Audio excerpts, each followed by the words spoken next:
Do you pay people for their improvements? How do you encourage someone to want to make improvements?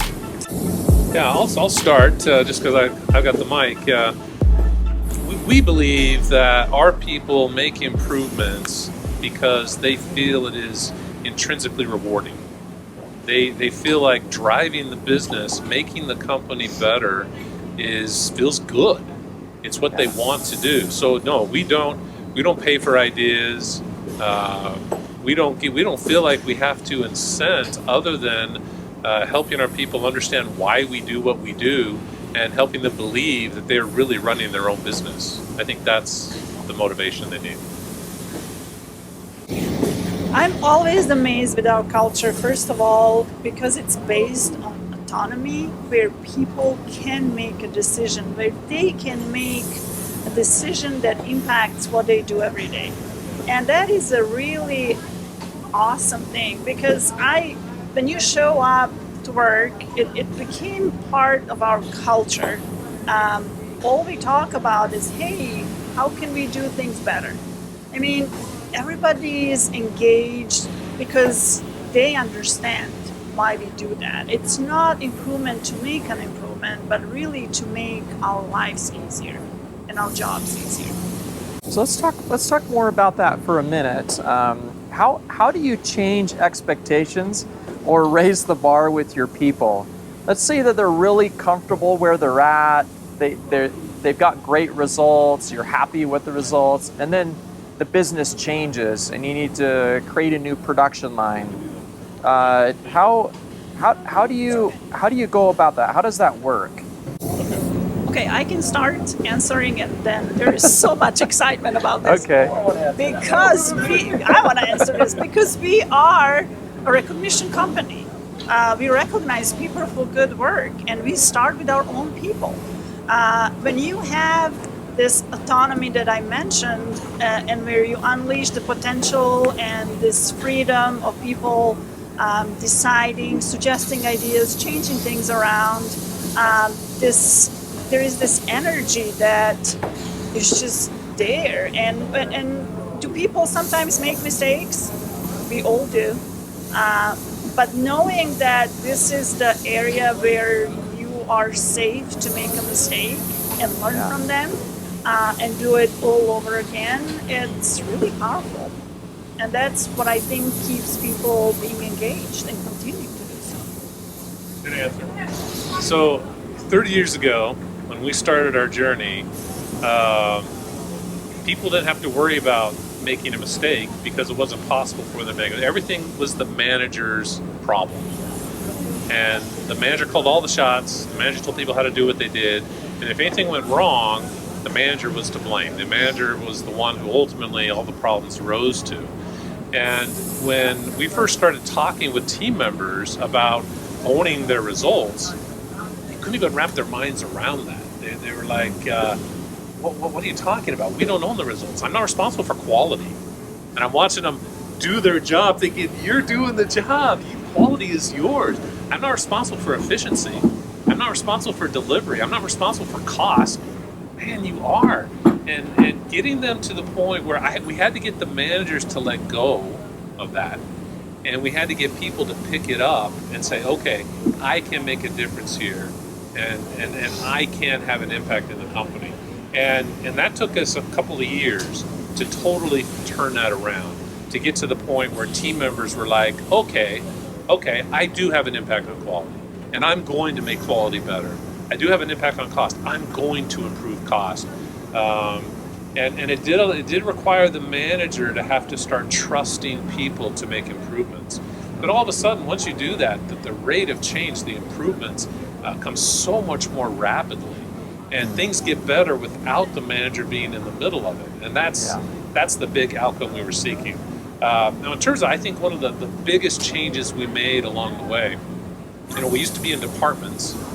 And when we put all the processes together in the first version of the mini factories that we have here in this press products area, we knew that we would need 16 people to run one of these teams. And we decided that we weren't going to pick the 16 highest skilled people, the job skilled people, but we were going to pick the people who were most collaborative and most creative and most energized and most fun to be around.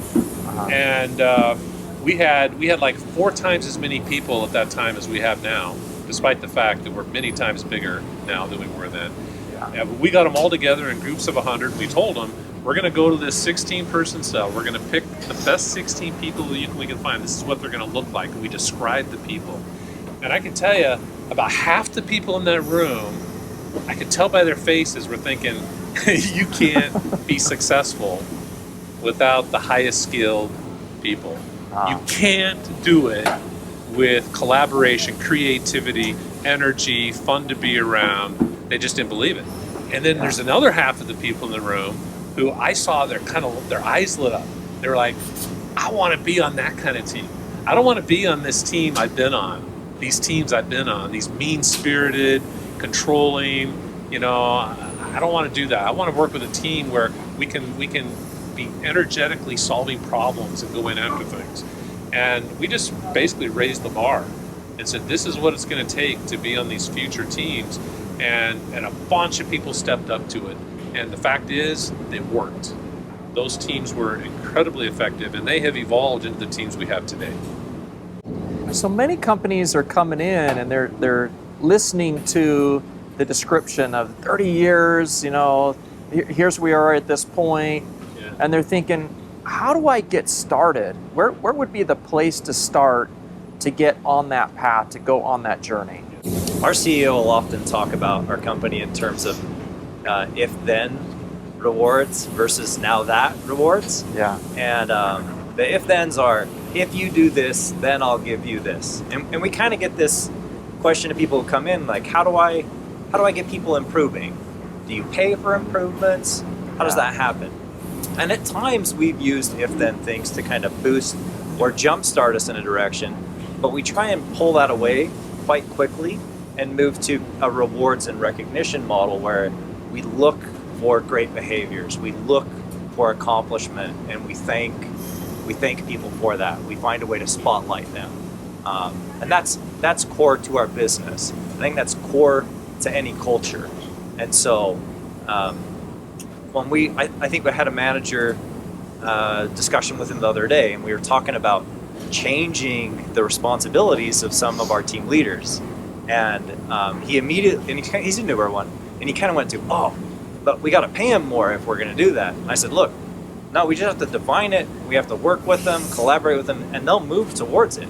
And so there's this intuitive sense with anything we change to be like, now I've got to pay more, or I've got to incentivize that behavior.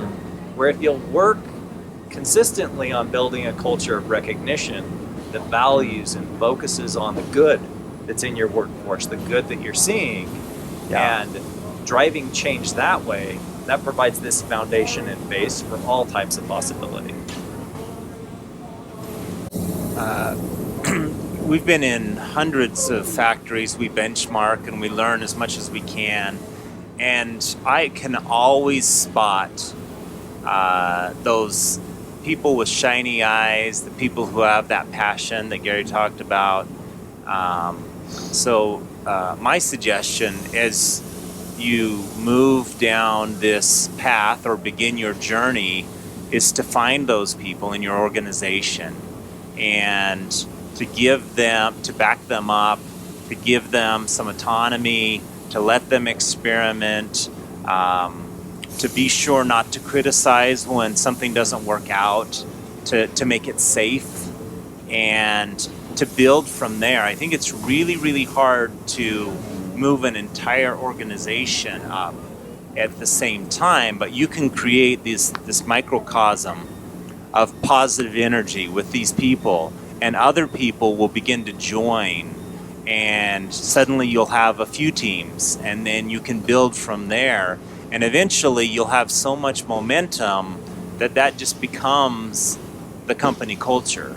And that could take years. It could take some time, but in my experience, that's a good way to move. Just take some baby steps and start with one team or a couple teams, depending on how many people seem, and let people self-select.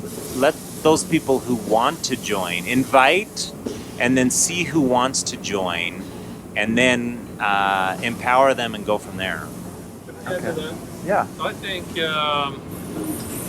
build on the energy, build on the positives. The people who want to get out there and make things happen, let them work together, let them make things happen. We spend too much time dealing with the negatives and with the people who maybe are dragging things down. There are some people who are never going to come around. And quite frankly, they no longer found a home at OC Tanner. They got to the point where they just couldn't be happy here.